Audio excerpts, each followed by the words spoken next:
Master web development with Skill Bakery. Hey everyone! Ready to level up your web dev skills?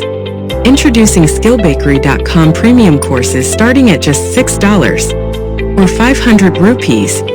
Sign up today and learn in-demand skill sets.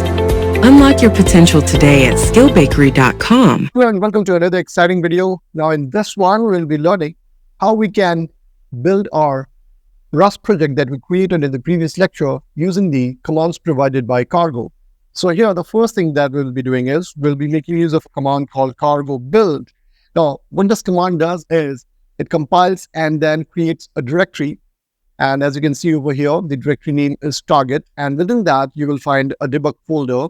And then inside that, you'll find the Rust project.exe. So from here, you can go to that particular directory and execute the executable. But there's another handy way of running the executable directly using the cargo run command. So here, I will write cargo run.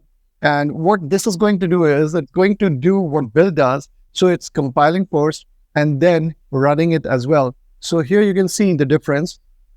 In cargo build, you have the compiling, and once the compiling is finished, it just gives you the timeline and how much time it does that.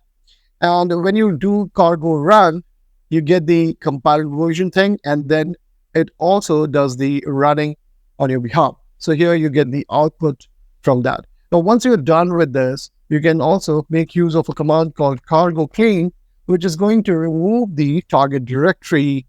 So once I did that, you will notice that over here in our file explorer, I don't see that target directory.